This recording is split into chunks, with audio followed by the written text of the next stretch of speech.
Hello students, now Madam Lingdo was listening to this discussion with interest. Madam लैंगडो ये बच्चों के बीच जो डेमोक्रेसी से संबंधित वार्तालाप हो रहा था उसको बड़े चाव से सुन रही थी. Now she stepped in. अब वो अंदर आई. I was delighted to see you all arguing so passionately. मैं बहुत खुश हूँ ये देख करके कि आप लोग बहुत ही पैशनेटली तर्क वितर्क कर रहे हैं. I don't know who is right and who is wrong. मैं नहीं जानती कि कौन सही है और कौन गलत. That is for you to settle. ये आपको निर्धारित करना है. But I did feel that you all wanted to speak your mind.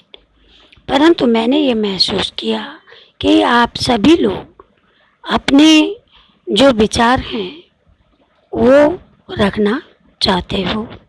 You may have felt very bad if someone try to stop you और if someone punished you for saying what you felt.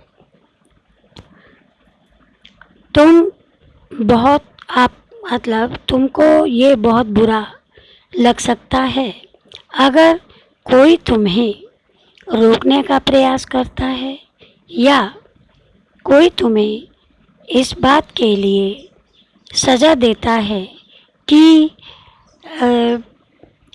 आप क्या महसूस करते हो.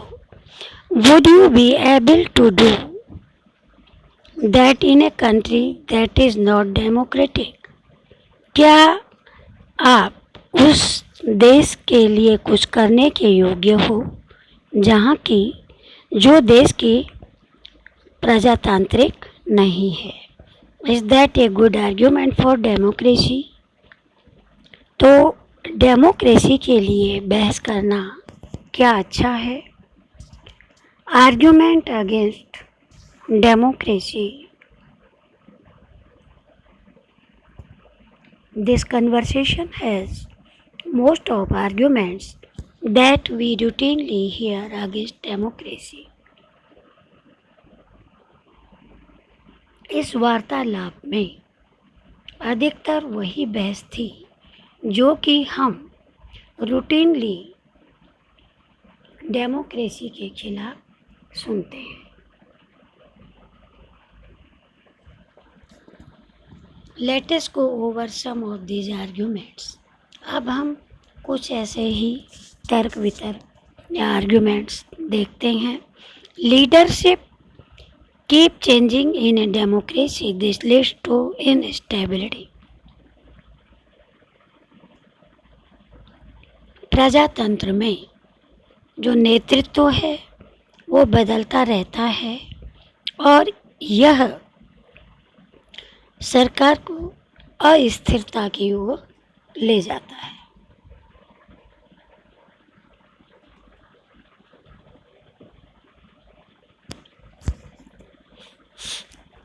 Democracy is all about political competition and power play. Democracy राजनीतिक प्रतियोगिता और power play है.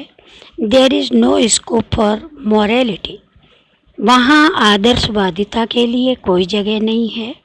So many people have to be consulted in a democracy that it leads to delays. इसलिए बहुत से लोगों को ये कंसल्ट होना पड़ता है कि प्रजातंत्र में ये देरी होती है. मतलब कोई भी डिसीजन वगैरह में यह देरी होती है. So many people have to elected leaders do not know the best interest of the people. क्योंकि जो चुने गए नेता होते हैं वो लोगों के जो बेहतर इंटरेस्ट है उसके बारे में नहीं जानते हैं. It leads to bad decisions. और ये गलत निर्णयों की ओर ले जाता है. Democracy leads to corruption for it is based on electoral competition. Democracy भ्रष्टाचार की ओर ले जाती है क्योंकि ये इलेक्टोरल कंपटीशन पर आधारित होती है. Ordinary people don't know what is good for them. सामान्य लोग नहीं जानते कि उनके लिए क्या अच्छा है. They should not decide anything. वो उन्हें कोई भी जो निर्णय है वो नहीं डिसीजन नहीं ले सकते हैं. Are there some other arguments against democracy that you can think of. क्या डेमोक्रेसी के खिलाफ कुछ अन्य आर्ग्यूमेंट्स हैं जिसके बारे में आप सोच सकते हो. Which of these arguments applies mainly to democracy. इनमें से कौन से आर्ग्यूमेंट्स हैं जो मुख्य रूप से डेमोक्रेसी पर लागू होते हैं. Which of these can apply to misuse of any form of government. और इनमें से कौन से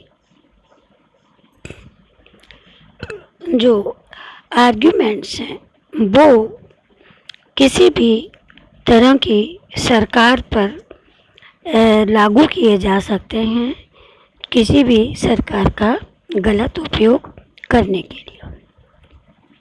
विच of this do you agree with. इनमें से आप किसके साथ सहमत हो. Clearly democracy is not a magical solution for all the problems. स्पष्ट रूप से डेमोक्रेसी सब समस्याओं का कोई जादुई समाधान नहीं है. It has not ended poverty in our country and in other parts of the world. इसने यानी डेमोक्रेसी ने हमारे देश में गरीबी को समाप्त नहीं किया है और ना ही दुनिया के किसी अन्य भाग में इसने गरीबी को दूर किया है. Democracy as a form of government only ensures the people take their own decisions. प्रजातंत्र केवल सरकार का वो स्वरूप है जो केवल लोगों को ये विश्वास दिलाती है कि वो अपना डिसीजन ले सकते हैं. This does not guarantee that there decision will be good. और इस बात की कोई गारंटी नहीं होती कि लोगों का जो डिसीजन होगा वो अच्छा होगा. People can make mistakes. लोग गलती कर सकते हैं.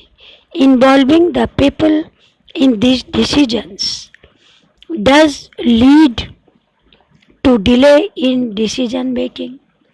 और लोगों का डिसीजन में इन्वॉल्व होना इन डिसीजन लेने में देरी करना हो सकता है. मतलब लोगों का इन्वॉल्वमेंट होगा डिसीजन लेने में तो इसमें देरी हो सकती है. It is also true that democracy leads to frequent changes in leadership.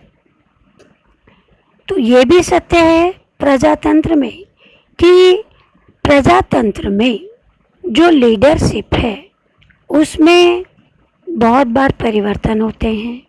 Frequent changes होते हैं. Big decisions and affect the governments efficiency. जो बड़े निर्णय होते हैं वो सरकार की जो क्षमता है उसको प्रभावित करते हैं. These arguments show that democracy of the kind we see may not be the ideal form of government. तो ये जो आर्ग्यूमेंट्स हैं तर्क वितर्क हैं ये दिखाते हैं कि जो डेमोक्रेसी है हम उसे एक आदर्श सरकार के रूप में नहीं देख सकते। But that is not a question we face in real life. पर प्रश्न ये नहीं है कि जो हम वास्तविक जीवन में जिसका सामना कर रहे हैं, the real question we face is different. जो वास्तविक प्रश्न है जिसका कि हम सामना करते हैं वो भिन्न है। Is democracy better than other forms of government that are there for us to choose from. तो वास्तविक प्रश्न ये है कि जिसको कि हम भिन्न तरह से जिसका सामना करते हैं कि क्या सरकार का कोई अन्य रूप से डेमोक्रेसी बेहतर है, that there for us to choose, जिसको कि हमें चुनना है। आर्ग्यूमेंट्स फॉर डेमोक्रेसी, डेमोक्रेसी के लिए तर्क वितर्क।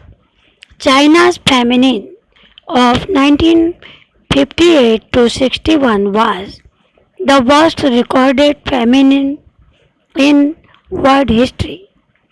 चीन का जो वहाँ पे अकाल पड़ा था 1958 से 61 के बीच, वो दुनिया के इतिहास में सबसे बदतर अकाल था। Nearly 3 crore people died in this famine. लगभग 3 करोड़ लोग इस अकाल में मारे गए। During those days India's economic condition was not much better than China. उन दिनों भारत की आर्थिक दशा भी चीन से बहुत अच्छी नहीं थी। Yet India did not have a famine of the kind China है। फिर भी भारत में वैसा अकाल नहीं पड़ा जैसा कि चाइना में पड़ा था। Now thank you.